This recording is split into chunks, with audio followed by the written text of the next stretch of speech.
South India shopping mall the wedding మంత్ర సరికొత్త wedding collection south India shopping mall. నమస్తే, నేను Vijay.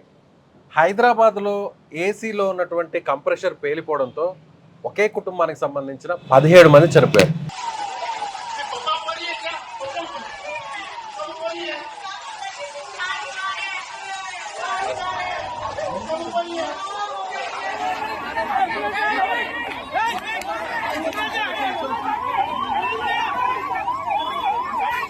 AC వాడేటప్పుడు ముఖ్యంగా ఎలాంటి జాగ్రత్తలు తీసుకోవాలో మీకు ఐడియా ఉందా?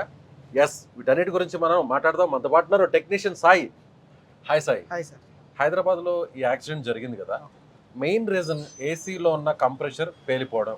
అంటే ఏసీలో విండో ఏసీ ఉంటుంది, స్ప్లిట్ ఏసీ ఉంటుంది. ఇప్పుడు మనం నిల్చున్నటువంటిది స్ప్లిట్ ఏసీ సంబంధించిన కంప్రెషరా? అసలు ప్రమాదాలు ఎలా జరుగుతాయి, ప్రమాదాలు జరగకుండా ఏం జాగ్రత్తలు తీసుకోవాలి? ఫస్ట్ పాయింట్, ఏసీ అనేది వెంటిలేషన్ సరిగ్గా లేకపోవడం వల్ల బ్లాస్ట్ అవుతుంది. మినిమం 3 feet అనేది ఉండాలి. 3 feet అంటే ఏంటి? అదర్ వెంటిలేషన్కి సంబంధించిన గోడ కానీ బిల్డింగ్ కానీ ఏది ఉండకూడదు. కంప్రెషర్ ఫ్రీ ఏరియాగానే ఉండాలి. ఇంకొక పాయింట్ ఏంటంటే, మనకి గ్యాస్ లీక్ అయిపోతుందని వేరే టెక్నీషియన్ తీసుకొచ్చి గ్యాస్ ఎక్కిస్తారు. ఎక్కడ ఎక్కిస్తారు గ్యాస్? సార్ చూపిస్తారా? ఇది పిన్ వాల్ అనమాట. ఇది పిన్ వాల్, దేని నుంచి గ్యాస్ అనేది ఎక్కిస్తారు. 1 or 2 times లీక్ అయిపోతే గ్యాస్ అనేది ఎక్కిస్తూ ఉంటారు. చాలా మంది వచ్చి లీక్ టెస్ట్ చేయరు, గ్యాస్ ఎక్కిచ్చేస్తారు, వెళ్ళిపోతారు. అలా వేరే టెక్నీషియన్ ఎవరన్నా వచ్చి నైట్రోజన్ అనేది పెడతారు టెస్టింగ్ కోసం. నైట్రోజన్ పెట్టేటప్పుడు రేటు కుదరక లేకపోతే సంథింగ్ ఏదో విషయం వచ్చి వాళ్ళు వెళ్ళిపోతారు. అది వేరే టెక్నీషియన్ వచ్చినప్పుడు చెప్పకపోతే మనకి నైట్రోజన్ ఉంటుంది కాబట్టి అందులో ఏసీ ఎప్పుడైతే ఆన్ చేస్తారో అప్పుడు అనేది బ్లాస్ట్ అయిపోతుంది. అంటే ఆల్రెడీ ఒక్కసారి నైట్రోజన్ లోపల పంపించిన తర్వాత ఒకవేళ ఏదైనా కస్టమర్కు లేకపోతే ఆ టెక్నీషియన్కి రేట్ కుదరకపోవడం ఏదో ఒక ఇష్యూ వల్ల అతను చెక్ చేయకుండా వెళ్ళిపోతే వేరే టెక్నీషియన్ వచ్చి ఆ నైట్రోజన్ ని చెక్ చేయకుండా ఆన్ చేస్తే బ్లాస్ట్ అవుతుంది. మెయిన్ పాయింట్ అది. నైట్రోజన్ పెట్టే ముందే సాకెట్ లోంచి ప్లగ్ అడాప్టర్ తీసి, అంటే నైట్రోజన్ అంటే ఇప్పుడు ఇది ఏసీకి సంబంధించిన దీంట్లో గ్యాస్ లీక్ అవుతుందా లేదని చెక్ చేయడం కోసం నైట్రోజన్ టెస్ట్ చేస్తారు. నైట్రోజన్ గ్యాస్ లోపలికి పంపించి ఎక్కడెక్కడ లీక్ అవుతుందో అనేది చెక్ చేస్తారు. ఓకే. అది చెక్ చేసేటప్పుడు ఏమవుతుందంటే, మనకి హై ప్రెజర్ పెట్టినా సరే కంప్రెసర్ అనేది బ్రేజింగ్ స్కాడ్ అనేది బ్లాస్ట్ అవుతుంది. ఇప్పుడు 500 కంటే ఎక్కువ పెట్టేస్తారు ప్రెజర్, చాలా మంది టెక్నీషియన్స్ తెలియక. అలా అయినా సరే బ్లాస్ట్ అయిపోతుంది. ఇంకో పాయింట్ ఏంటంటే, ఇది R32 గ్యాస్. చాలా మంది టెక్నీషియన్స్, అనుభవం లేని టెక్నీషియన్లో ఇప్పుడు నేర్చుకుని వచ్చేసిన టెక్నీషియన్లు ఎవరైనా సరే దేని మీద ఉన్న గ్యాస్ చెక్ చేయకుండా వేరే గ్యాస్ ఏదైనా ఎక్కిచ్చేసినా కానీ. సో ఇవన్నీ కూడా టెక్నీషియన్స్కి అవగాహన ఉంటుందా జనరల్గా? అంటే సీనియర్ టెక్నీషియన్స్కి అందరికీ అవగాహన ఉంటుంది. 1 year, ½ year నేర్చుకుని వచ్చేసి టెక్నీషియన్స్ ఎక్కేసిన వాళ్ళకి ఎవరికి కూడా అవగాహన ఉండదు. ఇప్పుడు జనరల్గా ఒక యాక్సిడెంట్ జరిగితే, అంటే ఏసీ లాంటిది పేలిపోవడం జరిగితే అది ఎక్కడ జరుగుతుంది? ఇండోర్కి సంబంధించిన దాంట్లో ఆ ఎక్విప్మెంట్లో జరుగుతుందా, లేదంటే అవుట్డోర్కి సంబంధించిన దీంట్లో జరుగుతుందా? అవుట్డోర్లోనే జరుగుతుంది అండ్ ఇండోర్లోనే జరుగుతుంది. రెండిట్లోనే జరుగుతుంది. ఇండోర్లోకి వచ్చేపాటికి ఏమవుతుందంటే, పవర్ ఫ్లక్చువేషన్స్ రావడం వల్ల మనకి అది బాడీ మొత్తం ప్లాస్టిక్ ఉండడం వల్ల బ్లాస్ట్ అనేది జరుగుతుంది. అవుట్డోర్ దగ్గర వచ్చేపాటికి మన కంప్రెసర్ అనేది బ్లాస్ట్ అవుతుంది. అది ఎంతైతే గ్యాస్ ఉండాలి అంతే ఉండాలి.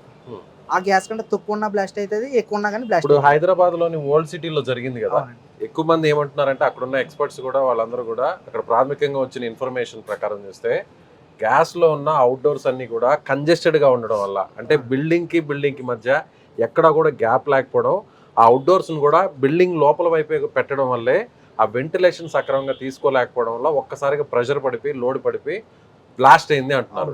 నిజంగా అలా జరుగుతాయా? జరుగుతుందండి, 100% జరుగుతుంది. ఎయిర్ సర్క్యులేషన్ అనేది తీసుకుంటుందండి.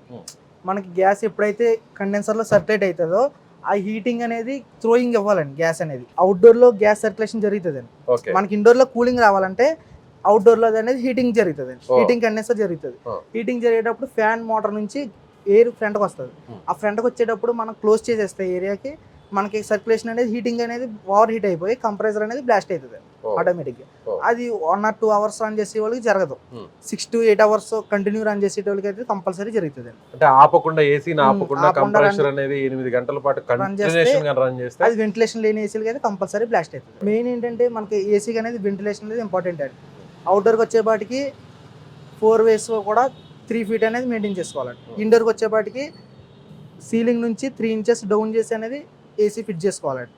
అది మెయిన్ అండి. దానికి వెంటిలేషన్ సరిగ్గా లేకపోయినా ఫ్రెష్ ఎయిర్ తీసుకోదు, దేనికి వెంటిలేషన్ లేకపోయినా హీట్ ఎయిర్ బయటికి రాదు. సో చూస్తున్నారు కదా వ్యూవర్స్, ఇక్కడ టెక్నీషియన్ సాయి ఏం చెప్తున్నారంటే విండోర్కి సంబంధించిన ఏసీ ఎక్విప్మెంట్ ఉంటే ఆ ఇండోర్ బ్యాక్ సైడ్ ఉంటుంది కదా కంప్రెషరు, ఆ కంప్రెషర్ నుంచి కనీసం 3 అడుగుల దూరం అనేది ఉండాలి, అంటే ఆ వెంటిలేషన్ లాక్కోవడానికి. అలాగే స్ప్లిట్ ఏసీకి సంబంధించిన అవుట్డోర్ యూనిట్ని, ఈ కంప్రెషర్ని మనం మామూలుగా సన్స్లైడ్ మీద బిల్డింగ్కి అటాచ్ చేసి పెట్టేస్తుంటాం.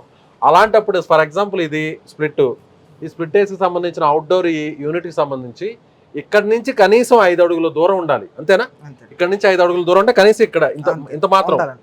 మనం ఎంత దూరం మనకి నిల్చున్నామో అంతగా పాసిబిలిటీ లేకపోతే మినిమం 3 feet ఉండాలి. మినిమం ఖచ్చితంగా 3 feet 3 ఉండాలి. feet అనేది కంపల్సరీ ఉండాలి. చాలా మంది ఏం చేస్తుంటారంటే ఇప్పుడు సిటీలో ఉండే కన్స్ట్రక్షన్స్ అన్ని ఎలా ఉన్నాయి, బిల్డింగ్ కి గ్యాప్ లేకుండానే కనీసం ఒక 1 or 2 feet మాత్రమే ఉంటాయి. Okay. అక్కడ కూడా ఏసీలు పెట్టేస్తారు. అక్కడ మనకి ఎయిర్ సర్క్యులేషన్ అనేది జరగకపోతే మనకి ఇటువంటి ప్రమాదాలు అనేది జరుగుతుంది కంపల్సరీ కూడా. జనరల్ గా ఇలాంటి సజెషన్స్ చేస్తుంటారా టెక్నీషియన్స్? కంపల్సరీ టెక్నీషియన్స్ అనేది చెప్తారండి.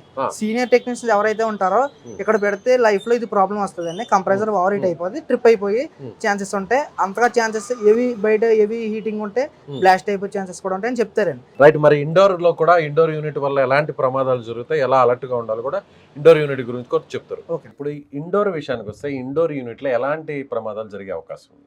మనకి ఎయిర్ సర్క్యులేషన్ అనేది ఇంపార్టెంట్ అండి. ఇండోర్ లో ఫ్రెష్ ఎయిర్ అనేది రావాలి. ఫ్రెష్ ఎయిర్ అనేది మనకి పైన ఉంటది, కాయిల్ అనేది పైన ఉంటది. అంటే ఇది ఇండోర్ పైన ఉంటది, కూలింగ్ కాయిల్ అనేది ఇండోర్ పైన ఉంటది. అది దానికి కూలింగ్ మనకి ఫ్రెష్ ఎయిర్ అనేది పైనుంచి రావాలి కాబట్టి కింద నుంచి ఫ్రెష్ ఎయిర్ వస్తుంది, పైనుంచి పైకి ఫ్రెష్ ఎయిర్ వెళ్తుంది. ఇప్పుడు సపోజ్ ఎయిర్ సర్క్యులేషన్ అవ్వకపోతే పైన నుంచి ఫ్రెష్ ఎయిర్ వచ్చి కింద నుంచి కూల్ ఎయిర్ అనేది బయటకు వస్తుంది. ఓకే, అది ఒక పాయింట్. ఇంకోటి ఏంటంటే మనకి యూనిట్ అనేది ఫైర్ అవుతుంది. అది ఎట్లా అంటే మనకి రూమ్ లో ఎక్కడైనా సరే పవర్ ఫ్లక్చుయేషన్ జరిగినా, మన పవర్ ఎక్కడైనా ట్రిప్ అయినా అప్పుడు ఏం చేయాలంటే ఇమీడియట్ గా ఫ్లగ్ టాప్ అనేది తీసేసేయాలి, ప్లగ్ తీసేయాలి. ఎక్కడైనా ఏదైనా షార్ట్ సర్క్యూట్ కంపల్సరీ తీసేయాలి. అది తీయకపోతే కంపల్సరీ ఇక్కడికి వస్తుంది, షార్టేజ్ అనేది వస్తుంది. అప్పుడు ఏమవుతుందంటే ఇండోర్ లో బోర్డు ఉంటుంది, ఇక్కడ ఆ బోర్డు షార్ట్ అవుతుంది. ఆ షార్ట్ అయ్యి మనకి ఇదంతా ప్లాస్టిక్ గ్రిల్ కాబట్టి ఇదంతా ఫైర్ అవుతుంది. ఆ ఫైర్ అయినప్పుడు మనకి ఇక్కడ కాపర్ కాయిల్ అనేది ఉంటుంది, కాపర్ పైప్స్ లైన్స్ ఉంటుంది, అది హీట్ అయిపోయి ఇది R32 హైలీ ఫ్లేమబుల్ గ్యాస్. ఇది R32 highly flammable. Yes, already దీనికి సంబంధించిన కాషన్ కూడా ఇక్కడ కంపెనీ వాడు కూడా ఇచ్చినాడు.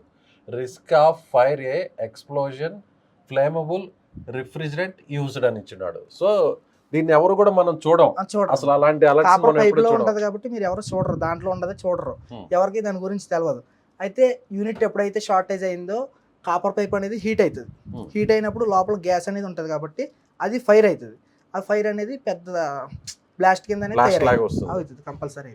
ఆల్రెడీ ఒకవేళ షార్ట్ సర్క్యూట్ వల్ల ఇది ఫైర్ అయితే, దీంట్లో ఉన్న బోర్డు ఏదన్నా ఇదయ్యి ఫైర్ అయితే దీంట్లో ఉన్న ఈ ప్లాస్టిక్ మెల్ట్ అయిపోయి ఇంకా ఎక్స్ప్లోజివ్ పెరుగుతుంది. అట్ ది సేమ్ టైం వెనక కాపర్ పైప్స్ ఉంటుంది, అందులో గ్యాస్ ఉంటుంది కాబట్టి R32 గ్యాస్ ఉంటుంది కాబట్టి బ్లాస్ట్ అవుతుంది.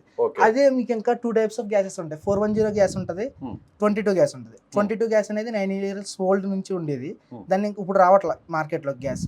410 గ్యాస్ కూడా 4 years నుంచి రావట్లా. ఇప్పుడు మొత్తం వచ్చేది కూడా 32 గ్యాస్ హైలీ ఫ్లేమబుల్ గ్యాస్ వస్తుంది. వాటన్నిటికంటే కూడా ఇది హైలీ ఫ్లేమబుల్, ఇది డేంజరస్. ఇంకొక డౌట్, ఇందాక ఒక మాట అన్నావు ఏంటంటే పైన గ్యాప్ ఎక్కువ ఉండకూడదు, ఏదైతే మనం ఇండోర్ యూనిట్ పెట్టేటప్పుడు సీలింగ్ లెవెల్ కూడా కాస్త డిస్టెన్స్ ఉండాలి అన్నావు. ఎంత ఉండాలి? మినిమం 3 inches అనేది డౌన్ ఉండాలి.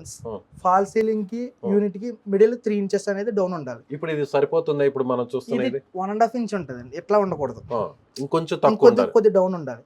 అప్పుడు ఏమైతుందంటే ఫ్రెష్ ఎయిర్ అనేది తీసుకుంటది.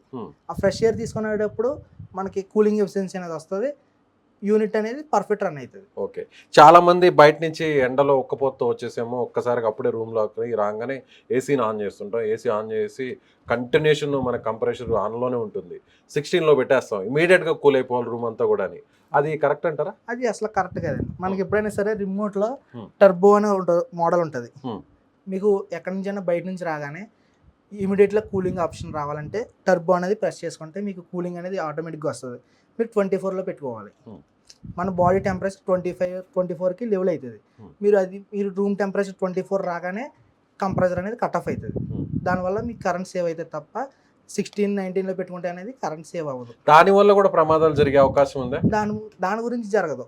కాకపోతే ఇప్పుడు హౌస్ పర్పస్ గా మహా అంటే 4 to 5 hours యూజ్ చేస్తారు, 12 to 16 hours యూజ్ చేస్తే అనేది జరుగుతుంది. Okay, right Sai, thank you so much. So ఇది ఏసీ టెక్నీషియన్ సాయి చెప్తున్నట్టుగా చాలా మంది కూడా సీలింగ్ గ్యాప్ తక్కువలో ఉండడం, స్పేస్ లేదని చెప్పని ఇరికిచ్చి మరీ పెట్టించేస్తుంటారు, కంజెస్టెడ్గా పెట్టించేస్తుంటారు ఇండోర్ యూనిట్స్ని, అవుట్డోర్ యూనిట్స్ని. అలా కాకుండా కొంత డిస్టెన్స్ ఏదైతే టెక్నీషియన్స్ చెప్తారో ఆ మెజర్మెంట్స్ని ఖచ్చితంగా ఫాలో అవ్వాలి. అదేవిధంగా కంపెనీ వాడు ఇచ్చినట్టు ఈ కాషన్ కూడా మనం ఎవరు కూడా పట్టించుకోం. హైలీ ఫ్లామబుల్గా ఉన్నటువంటి R32 గ్యాస్ అనేది ఇప్పుడు చాలా ఎక్స్ప్లోజివ్స్కి ఇది కారణం అవుతుంది అని అంటున్నారు. కాబట్టి ప్రతి ఒక్కరు కూడా ఈ విషయంలో కొంత అలర్ట్గా ఉండాలి. ఏదన్నా షార్ట్ సర్క్యూట్ జరిగినప్పుడు ఇమీడియట్గా ప్లగ్ని బయటకు తీసేయాలి, కరెంట్ కూడా స్విచ్ ఆఫ్ చేసేయాలి ఏసీకి సంబంధించి.